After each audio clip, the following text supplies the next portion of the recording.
할렐루야. 성경신학 오늘의 주제는 레위기가 되겠습니다. 레위기의 히브리어 제목은 와이크라입니다. 와이크라. 그 의미는 그가 부르셨다는 뜻입니다. 부르심의 대상은 누구일까요? 1차적으로 선민 이스라엘, 곧 구약시대 제사장 백성 이스라엘이 되겠지요. 그리고 신약시대에는 2차적으로 저와 여러분 구원받은 모든 하나님의 자녀들이 되겠지요. 그래서 베드로전서 2장 9절에 너희는 왕같은 제사장들이요 그의 나라요 그의 소유된 백성이라 했습니다. 그렇다면 부르심의 목적은 무엇이 되겠습니까? 우리가 지난주에 출애굽기를 통해서 출애굽기의 마지막 완성은 성막이었죠.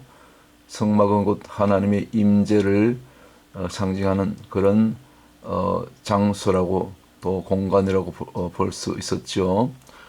그러나 성막이 완성되고 성막 봉헌식을 통해서 하나님이 영광이 그 성막 위에 임했음에도 불구하고 그리고 나서 얼마 지나지 않아서 또 이스라엘 백성들이 원망하고 불평하고 또 범죄하게 되고 그렇게 타락하게 되죠. 그래서 다시 이제 레위기를 통해서 다시 하나님과의 관계가 멀어진 죄로 우상 숭배로 멀어진 그 이스라엘 백성들과 하나님과의 관계를 다시 회복하기 위한 그런 방편으로 다시 레위기를 모세에게 기록해 하신 것이죠. 그래서 레위기는 전체 1장부터 27장까지가 되겠는데 그 내용을 전체로 크게 5가지로 우리가 요약 정리해 볼 수가 있겠습니다.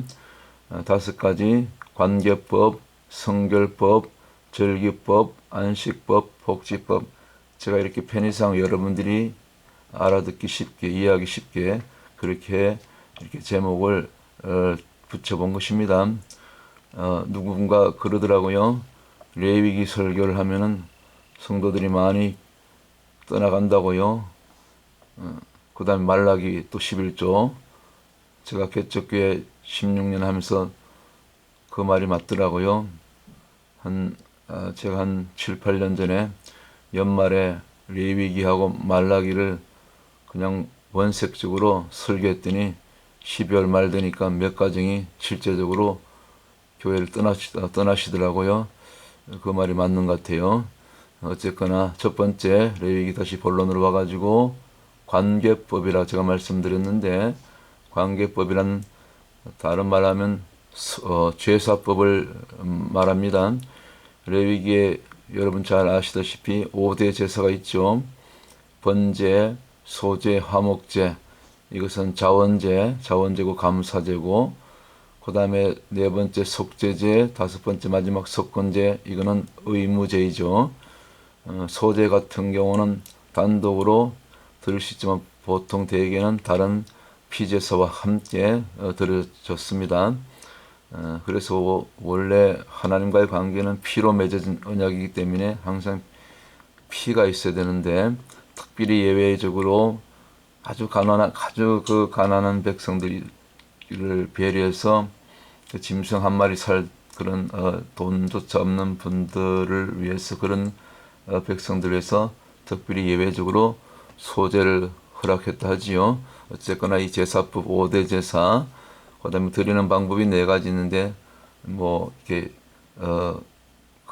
거제, 요제, 또 뭡니까 화제, 그 다음에 전제. 요거는 그냥 드리는 방법이고, 그냥 참고로 그냥 알고 계시고요. 사실은 이 제사법이 굉장히 복잡한데, 사실은 신약 시대는 이 제사법을 우리가 그대로 드릴 필요 없는 거죠. 그래서 이거 복잡한 거 다 잊어버리시고 그 제사의 목적이 무엇인가, 이 목적을 알아야 되는 거죠. 제사의 목적은 제가 창세기 출애굽기 때 계속 말씀드렸지만 하나님과의 관계 회복입니다. 곧 이 성막을 통해서도 하나님이 임자시고 또 하나님과의 멀어졌던 그 이스라엘 백성들과 죄로 멀어졌던 그 관계를 회복하는 것. 원시복음 곧 아담과 하와의 그 선악과 범죄 이외에도 보면 이 다 제사거든요. 아담에게 하와에게 가죽옷을 입혔다는 것은 곧 피가 피제사죠. 제사법이죠. 원시복음. 그래서 이 모든 이 제사법은 역시 하나님과의 멀어진 관계를 회복하는 것이 목적이다. 예배도 마찬가지죠. 구약은 제사지만 신약은 예배를 하잖아요. 그 예배 자체가 본질이 아닌 것입니다. 예배의 본질은 곧 하나님과의 관계 회복. 다시 하나님께서 저와 여러분에게 찾아오시는 것. 그래서 요한복음 4장 23절 24절 우리가 영과 진리로 예배하는 자를 내가 찾으시겠다. 만나주시겠다. 주님도 똑같은 말씀 하시죠. 어떤 관계? 하나님과 이스라엘 사이에, 그리고 지금 신약시대는 저와 여러분 모든 죄인들과의 관계를 얘기하는 거죠. 그 관계 회복. 이것이 5대 제사법. 그리고 특별히 이제 그 제사법 중에서 제사 중에서 가장 큰 죄, 이건 7대 절기에도 나오는데 속죄제죠. 7대 절기에서는 대속죄일이라고 하는데 여기 대속죄일 아니고도 5대 제사 가운데 속죄제가 있죠. 실제로 죄를 사함받는 이것이 가장 큰 제사라고 볼 수가 있겠죠. 속건제 같은 경우는 이제 하나님의 성물을 이렇게 성물에 손해를 끼쳤거나 아니면 이웃에게 손해를 끼친 경우 이제 거기 5분의 1을 더해서 이렇게 실제로 피해를 이렇게 보상하면서 제사를 드리는 것이 속건제죠. 하여튼 뭐 5대 제사 중에서 가장 중요한 제사는 굳이 구분한다면 속죄제라고 볼 수 있고, 특별히 7대 절기 가운데는 대속죄일이라고 해서 히브리력으로 7월 10일이죠.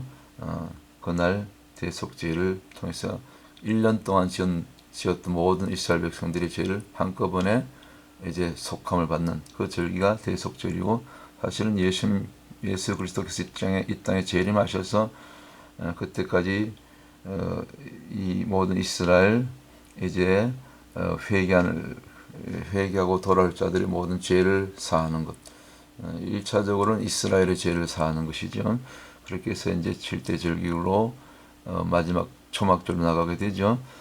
참고로 이 관계법은 곧 다시 한번 정리합니다. 이스라엘과 하나님과의 관계 회복, 모든 죄인들과 하나님과의 관계 회복이 이 관계법이다. 곧 다른 말하면 제사법이다. 제가 제사법을 쉽게 관계법으로 이렇게 말을 바꾸어서 이렇게 정리한 것입니다. 자, 두 번째는 성결법입니다. 성결법. 성결법은 다른 말하면 정결규례라고 하죠. 정결규례.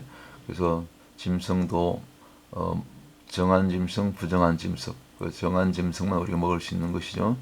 그 다음에 집에도 이렇게 곰팡이 슬고 그러면 이 집이 부정한 것이죠. 그래서 그 모든 규례가 있죠. 집에 대한 정결규례. 심지어 사체는 이 죄의 결과로 이게 이렇게 오는 것이기 때문에 아주 부정한 것으로 여겼습니다. 특별히 부정한 것으로 여겼던 것이 뭐 사람의 사체뿐만 아니라 뭐 심지어 짐승들의 사체까지도 부정한 것으로 여기고, 거기에 따른 또 정결규례, 보통 한 일주일 정도 정결기간을 갖죠. 유출병 마찬가지, 여인의 산모의 유출이라든가 아니면 뭐 그 여자들의 뭡니까 그 경도 월경 뭐 그런 거 있죠. 그런 것도 다 죄로 여겼죠. 그 다음에 문둥병 마찬가지, 다 이거 죄의 결과로 보았죠. 구약에서는. 자, 이런 것이 이제 정결법입니다. 정결규례. 그리고 특별히 그 중에서도 아주 하나님께서 엄하게 그 다루신 그 정결규례가 이 성적인 타락, 성적인 정결을 아주 중요하게 여기죠. 특별히 레위기 18장 같은 경우 아주 구체적으로 특별히 고대 가나안 족속들이 이런 죄를 많이 범했죠. 그래서 가나안 족속들, 7족속들 그 여호수아를 통해서 가나안 정복 정쟁할 때 완전히 멸족하라고 그랬었죠. 특별히 건친상간 그리고 동성애, 심지어 마지막 수강까지 다루더라고요. 다 사형의 극형에 처하라고 아주 무섭게, 이런 특별히 성적인 범죄는 무섭게 다뤘습니다. 요즘 뭐 한국에 지금 난리 났죠. 대형 그 아주 주류 교단의 총회장이 뭐 그런 불륜에 의해서 이렇게 좀 시끄럽죠. 그런 경우가 있는데 심지어 저 유럽 같은 경우는 실제로 지금도 수간이 이루어지고 있다 그러죠. 이런 부분을 우리가 조심해야 될 특별히 우리가 경계해야 될 그런 부분이라고 볼 수가 있는 것이죠.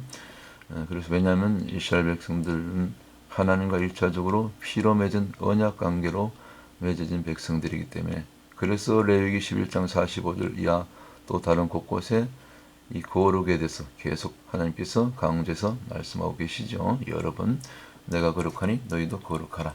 이것이 레위기에서 두 번째로 다루는 정결법이라고 성결법 혹은 정결법 같은 말이죠. 그렇게 볼 수가 있습니다. 그 다음에 세 번째는 이제 절기법이 있습니다. 절기법. 절기법이 무엇인가? 이거는 이스라엘의 7대 절기. 대표적으로 유월절, 무교절, 초실절, 칠칠절 이 순서대로 오는 것이죠. 요 4대 절기를 봄절기. 봄절기는 실제적으로 역사 가운데 구속사에서 이미 이루어졌죠. 마지막 7절절은 오순절이거든요. 오순절 50일째 실제로 성령이 오셨잖아요. 그죠? 그 마가의 다락방에. 그리고 지금 여름인데 이제 가을 절기를 세 절기를 남겨놓고 있죠. 나팔절, 로시 하샤나, 그다음에 대속절, 욤키프르. 아까 이 욤키프르가 가장 중요한 제사라 했죠. 특별히 절기 가운데도 아주 중요한 절기죠. 7대 절기 가운데 대속절 여섯 번째. 그리고 마지막 이제 그 대속절은 7월 10일이고 그 다음 5일 7월 15일부터 일주일간 이제 8일 해서 초막절이 되면서 예수님께서 그때까지 구원받은 모든 하나님의 거룩한 무리들 데리고 이제 천년왕국으로 들어가게 되죠. 이것이 구속의 역사. 이미 과거에 4대 절기는 이루어졌고 봄절기는 이루어졌고 앞으로 가을절기, 새절기. 그래서 예수님은 그대로 이 절기에 맞춰서 절기대로 오셨고 이루셨고 심지어 6월절, 그 다음에 초실절, 오순절 성령을 보내시고 그리고 가을절기도 이 절기대로 그러니까 나팔절에 주님이 천사장의 나팔 소리와 함께 이 땅에 오시겠죠. 그러니까 예수님 오시는 정확한 연도는 우리가 뭐 알 수는 없지만 어쨌거나 가을에 절기대로 오시기 때문에 나팔절도 오시는 것이죠. 자, 그렇게 보시면 마지막 때 우리가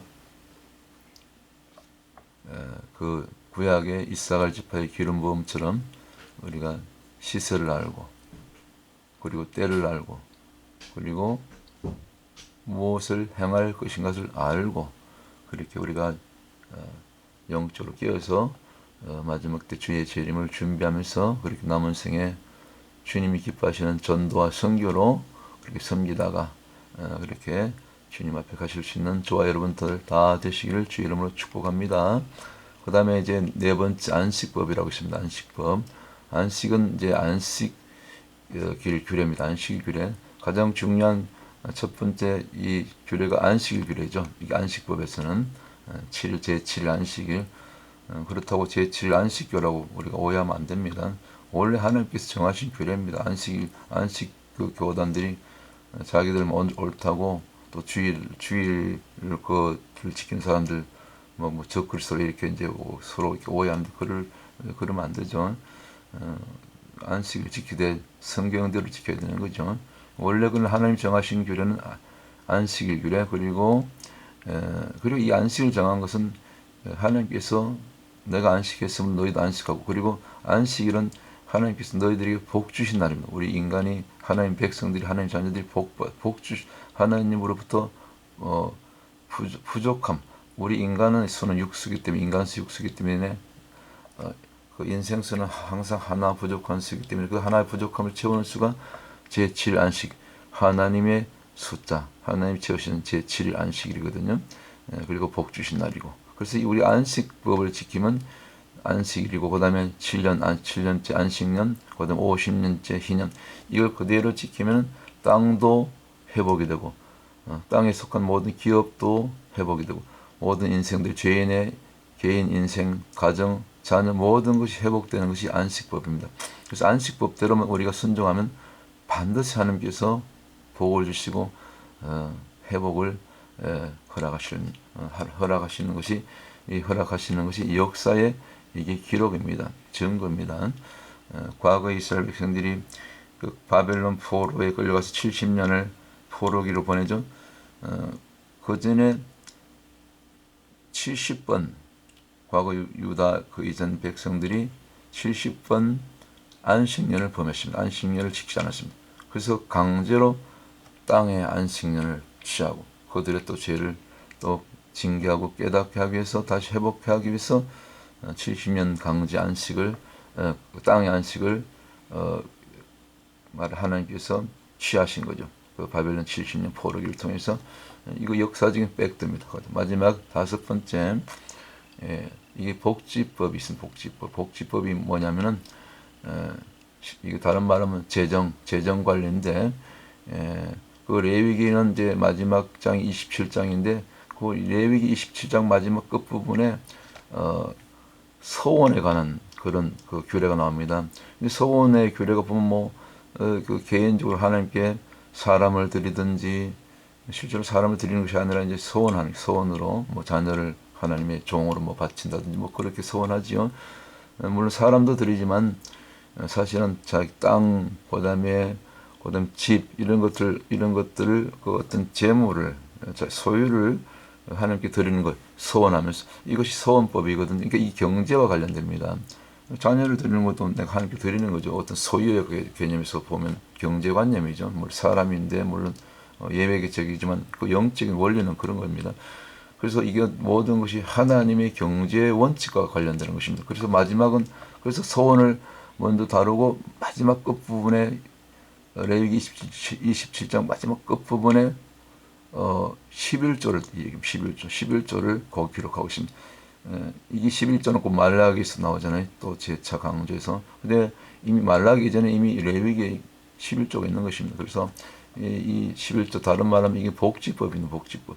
이렇게 모든 재정 관리는 대표적으로 11조가 첫 출발이고 그 다음에 서원은 또 자원이죠.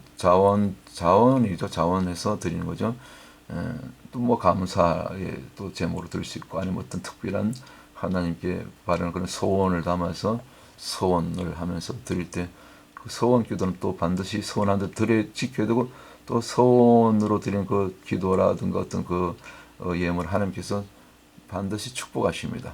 그래서 그런 간증들이 많이 있죠. 어쨌거나 이 모든 이 복지법은 소원제 포함해서 넓게 보면 이 11조를 통해서 이 모든 재정에서부터 우리가 자유함을 얻게 하는, 자유함을 누리는 진리를 알지니 진리가 너희를 자유케 하라 그런 말씀처럼 구약의 진리인 이 재정의 진리, 이 재정으로부터 자유케 되는 비결은 결국 하나님께 내가 먼저 드리는 것, 소원이 됐든지 11조가 됐든지 특별히 11조는 반드시 드리라고 1차적으로 11조는 그 성전을 관리하는 그 레위 지파의 생활을 책임지고 그 다음에 3년에 한 번씩은 가난한 그 요즘식으로 홈리스 나그네 가난한 자들 위한 11조를 따로 이렇게 3년에 한 번씩 드려서 모든 이 사회 경제 이 가난한 이웃들 포함해서 그들을 섬기고 그들을 먹이고 그들을 굶지 않도록 최소한의 어떤 그 미니멈 최소한의 그들을 입히고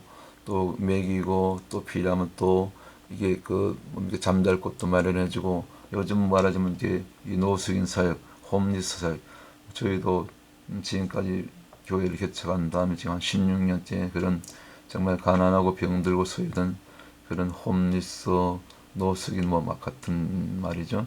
그다음에 중독자들 또 지금 여러 수십 가정의 싱글맘 심지어 고아들 참 많이 이렇게 지금 케어해 보았는데 지금까지도 하고 있고요.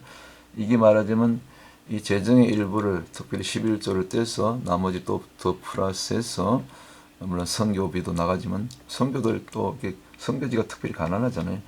선교지 있는 가난한 그 주민들을 도우면서 또 주의 복음을 전하고 이 모든 것이 결국 무엇과 연결됩니까? 이 복지법과 연결되는 것입니다. 그래서 우리가 복음을 전할 때 그냥 말로만 하는 것보다 이렇게 이 복지를 가지고 그 빵을 가지고 물질을 가지고 필요를 가지고 나올 때 그들의 마음이 열리고 또 필요하면 병든 자를 또 성령의 능력으로 안수해서 또 고쳐지고 귀신도 쫓고 그렇게 그들의 피로를 채우면서 결국 하나님 나라의 완성, 죄인들 이제 구원하는 것, 이것이 결국 이 복지법과 이게 아주 밀접하게 연결되어 있는 것이죠.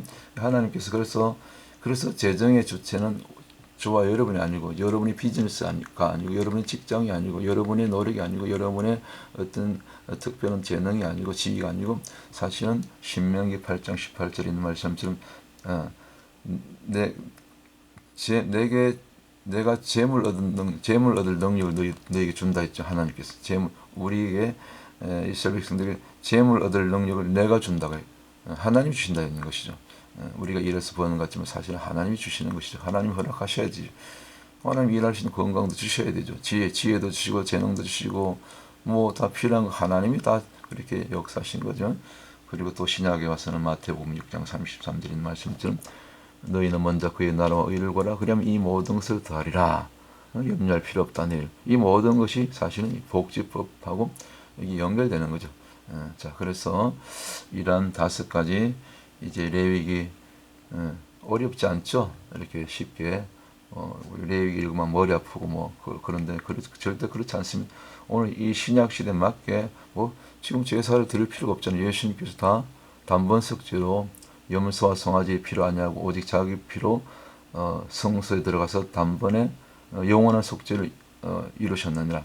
히브리서 9장 12절 이런 말씀들이 전부 복음 아닙니까? 단번 속죄. 예수님이 다 제사를 드렸기 때문에 이 모든 제사를 하나로 해서 단번에 드렸기 때문에 다시는 제사가 필요 없는 것이죠. 그래서 우리가 복잡하게 이 성경을 읽을 때 레위기에 있는 복잡한 이 제사법을 알 필요가 없는 거예요. 중요한 건 절기 같은 경우는 이제 우리가 기억할 필요가 있죠. 그다음에 재정의 법칙 이런 건 그대로 지키면 그대로 또 재정에 우리가 자유함을 얻고 말씀이 그대로 역사하시니까 그 부분 이런 필요한 부분만 그다음에 특별히 성적인 부분 뭡니까 안식법 이런 거 다 온 진정한 안식 또 그대로 지키면 되고요. 절기 우리가 기억하고 있어야 되고 절기들은 특별히 이제 요즘 이제 이 마지막 때 조심할 부분은 이 성결법 이 특별히 성적 타락이 대단하죠. 지금 동성애 그다음에 뭐 이 종교다원주의에서는 이 동성애를 굉장히 옹호하는 그런 입장이죠. 심지어 뭐 축복해야 된다고 뭐 그렇게 이렇게 뭡니까 어떤 종교의 수장이 그렇게 선포했잖아요. 몇 달 전에 특별히 수강 같은 거 조심하셔야 됩니다. 개 키우고 이런 거 아주 엄격하게 조심하셔야 됩니다. 많은 공공연한 비밀인데 지금도 특별히 유럽 같은 경우는 엄청난 수간이 이루어지고 있다죠. 옛날에 구약의 이 율법을 어휘할 것 같으면 다 사형입니다. 사형. 지금 어느 시기이기 때문에 참 그래도 회개할 기회를 주시고 구원받을 그런 기회를 계속 지금 주시는 것이죠. 자, 그래서 관계법, 제사 이와 같이 해서 레위기 부르심의 목적은 결국 하나님과의 관계 회복, 멀어졌던 하나님과의 관계가 죄로 멀어졌던 관계가 다시 회복되는 것. 제사를 통해서 예배를 통해서. 그래서 예배의 본질은 예배 자체가 아니고 그 예배를 통해서 하나님께서 저와 여러분을 죄인들을 이 땅 인생들을 이스라엘 다시 만나 주시는 것. 이런 내용들이 레위기의 전체 내용으로 볼 수 있고 또 주된 핵심 내용이라고 볼 수 있고 그 5가지 특별히 이렇게 관계법, 성결법, 절기법, 안식법, 복지법 제가 조금 이해하기 쉽게 말을 바꾼 겁니다. 그래서 관계법은 제사법이고 성결법은 정한 것과 부정한 것 거룩에 대한 얘기고 절기법은 앞으로 절기도로 인류 구속사가 완성되고 절기도로 예수님 오시고 그다음 안식법 그다음 마지막 이제 복지법 재정 관리까지 제가 이렇게 알아듣기 쉽게 이렇게 풀어서 설명을 드린 것입니다. 자, 그래서 이와 같은 레위기를 통해서 레위기는 절대 어려운 것이 아니고 제가 이제 이 영상이 이제 마무리하고 제목을 이렇게 붙이려고 그래요.